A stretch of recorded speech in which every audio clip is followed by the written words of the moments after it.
All right. This is going to be a slightly longer experience than the previous speaker. This is more than a decade story. Doesn't mean I'm going to spend a decade together here, and especially in English. In fact, at some point of time, I finished high school and joined university. I was about 18. I speak Arabic and French. I took part of an international organization. Of course, the main language is English in so many countries, in so many places, and so on and so forth. And we Tunisians, I guess, we like to see people suffer. And I guess this is one of the few common points between Serbia and Tunisia. And we're in this conference, and we had basically like so many delegates from so many countries. And I had to show basically which kind of stuff I have in our country. So we have this Tunisian version of paprika, which is way more spicy than that. And we think we are the only ones, or we thought we are the only ones who likes and can eat this kind of stuff. So we have delegates walking on our booth, and we give them a spoon of paprika and a Tunisian version of rakia. And I don't know, for some reasons, we like to see them turning green and yellow and white and blue in a very, very short period of time. So the story starts with the girl, actually. Like every story, but not this kind of girl, not that kind of story, just cool guys. She walked in the booth, and then I told her, okay, this is Tunisian ketchup. We have to brand it somehow to make it sound sweet. And she had a spoon of this paprika and then one shot of Tunisian rakia, and she liked it. I was like, excuse me. That was surprise number one. So lesson number one, never underestimate women, especially from Serbia. And so I told me, okay, I'll show you the Serbian version of exactly what you have done to me now. So we walked to her booth, and she had this green pepper, tortilla kind of stuff, and a shot of rakia. I don't used to drink that much at that time. Now you can see, I mean, I'm fit. And I had only one bite of that green pepper, shot of rakia, and no surprise, I just woke up next morning crying in the bathroom. I guess there is no hard way to get to know that there is a Tunisian version of our country in Europe, and it's called Serbia. At that time, I don't used to locate Serbia in the map properly. And 1 year after, I got to another international conference, and there were 15 of them. So lesson number two, do not try your luck in 15 times, because otherwise I'm going to spend the whole conference in the bathroom, I guess. And so basically it goes that, you can see, we're not having fun at all. That was actually the delegation. There were lots of dunya juice. And yeah, that was it. So, and I started through time getting to know people, getting to know that we have some common points. Let's say we both always have that joke of killing someone for no reason, and then we laugh about it. And the rest of the world said, come on guys, don't be aggressive. No, we're joking. And and then seriously, I start popping into my mind that there are really so many common points. There is so many shared values, even if I can go into that. At that time, I didn't used to speak English properly, so body language was the language in parties and fun and all of that. And of course, Serbian people start teaching me bad words. That's the first thing to get into the mood, you know. It was easy. I'm not going to share those with you for some reasons. And at some point of time, I mean, things are getting serious. I mean, we were responsible in this organization. I started to like it. I wanted to walk my path. I don't have very good English skills. And then I had this few of the guys, basically, who were in so many conferences with us. They kept, like, basically giving me advices. I mean, this is the serious part of it. Now, if you want to really go into have an international experience, you have to improve your English. If you want people to take you seriously, you have to be serious. And then whenever I do something, for instance, well, I was working on a girl. She was a very nice girl from Ukraine. And of course, she was very hard to get, to talk to, and all of that. And then in the party once, I was sitting with one Serbian friend. No surprise, called Vladimir. And this girl, I mean, after a couple of drinks, she walked in and she wanted to talk, etc. And Vladimir looked at me and said, who's she? What's going on? I said, the only thing I said was, Dobra mi la la la la la. I did not know at that time another hard way to learn that people are not very different in the world, that Ukrainian people understand the Serbian language, especially when it comes to this kind of word. And there is this word that kept ringing in the back of my mind every time I do something. Staradish, staradish, what you were doing. Whatever I take a decision or I have fun or I make a mistake, there is this inner voice or someone who's always trying to pull me out of the mess, let's say, and try to give me advices.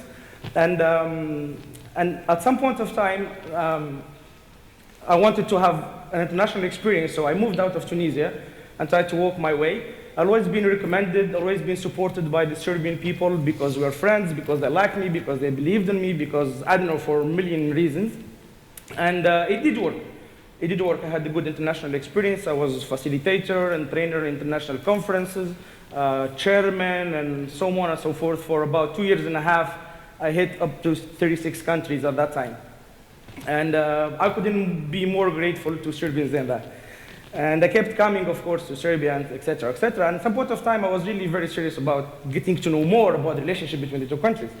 Now, the first time I came here was exactly 11 years and 2 days from this time, actually. So I came here on Friday, 9th of October. The first time was 7th of October, 2004. And as every time I get excited to go to Serbia, that I forget two things. The first one is I forgot to check the weather forecast. I end up in Serbia with half sleeves trying to borrow a sweater or something under the rain. And the second one is I forgot to look into accommodation. So the first time I came here, they host me and paid for me in Studentsky Grad until they managed to find me where I can crash, and I was from friends to another, from a couch to another. It's not only the first time, like 10th and 20th or only God knows how many. And at some stage, I mean, you know, we carry on with life, we enjoy things and so on. And I start thinking of start working. And there is this guy also from Serbia that joined the multinational company, and then we were chatting, okay, what's next after you finish with the international experience in this organization? He shortlisted me for a regional job in the same company based out of Dubai, although I was undergraduate. So I had to go through a list of interviews. That was fine. I got the job, and I was 24, I guess, at that time, undergraduate from Tunisia, working for the biggest IT company in the world called Microsoft. Anyone from Microsoft here? Hey. Oh, so many. and I started doing corporate social responsibility work. And this guy who was to coach me all the time, was helping me to know about the process, to know about the company, the complication of software that we're commercializing to people and trying to convince us we eat our own dog food, so we start working on the software before we commercialize it, but we never use it even in the office. And long story short, that was the guy who was working with me basically along a stage of the CSR job that apparently I did so good that the company decided to keep me. So I stayed at Microsoft, changed the role into marketing. I spent about 2.5 years doing some marketing. Could afford to finish my studies, to do some master degrees, to travel to only God knows how many countries afterwards.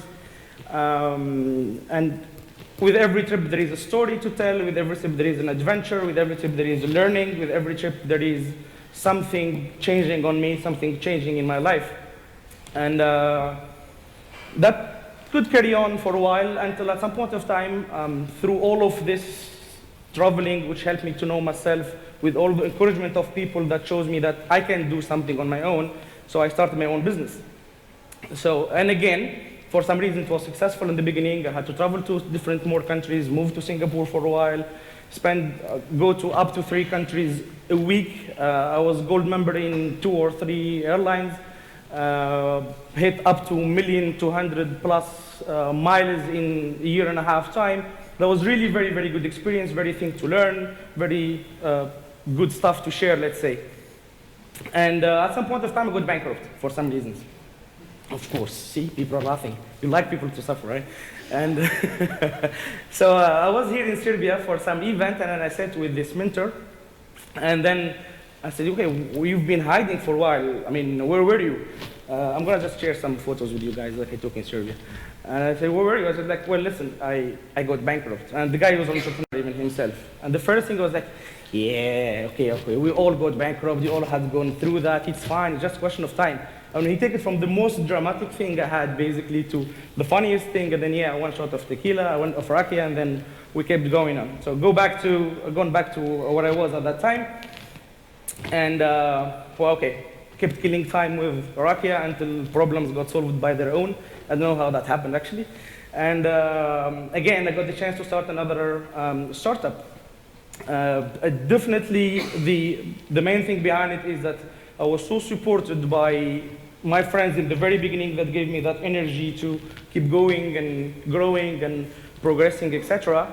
And somehow, thanks God, I mean, I got a good life. I mean, at least for the life I used to have before compared to where I was, I can't be more satisfied than that. Due to the support of our dear Serbian friends in the conferences and after the conference, in the tough times, and then even to get a job, and then even to survive, let's say, a little crisis I had on my own. And what kept running in my mind always is that, okay, I mean, I should at some point of time give back. So I was so much talking about Serbia and how beautiful is Serbia, and how beautiful are Serbia, and all my friends start coming to Serbia. I mean, not the Syrian ones, the Tunisian ones, and no one came to Serbia once. Everyone comes twice, and I kept traveling. At some point of time, I was up to 96 countries, and there is this question that everyone asks me all the time: which one is the most beautiful country? And to be honest with you, I do not have an answer to that question. For instance, because every country has got very beautiful landscape, every country has got good food, good people, and nice parties, and good opportunities, and you see yourself living in that country for a period of time, etc., etc. However, if there is something different between countries, and this is my own experience, people are different. People are very different from a country to another, sometimes even within a country. And if there is something which might make a difference, is people, is you guys, is us, and so on and so forth. And what I would say is that you guys, it's very simple. You have to go to Serbia. If you don't know Serbia, it means you did not know Serbian. So get to know Serbian, go and know Serbian, and then you will go back, and then you will love it, and then all of that. And I understood through time that yes, there are some tight relationship between the two countries also. And even when I started one of the businesses back to Tunisia, at some point of time I was regretting that I haven't started it here. So at least, again, I can feel giving back a little bit to the country that contributed a lot, let's say, and I don't know how much I can quantify a lot into who I am today. And to cut it short, there is something very major that kept running into my mind, that keeps running into my mind all the time, and wherever I come here, is that if this happened to me, how would maybe Serbia look like, or how maybe you guys look like if you start from now onwards helping each other, spoiling each other, supporting each other, and motivating each other to become somebody else, or for that you other one, the one next to you today, become someone important, someone happy, someone stable, and all of that. Thank you very much.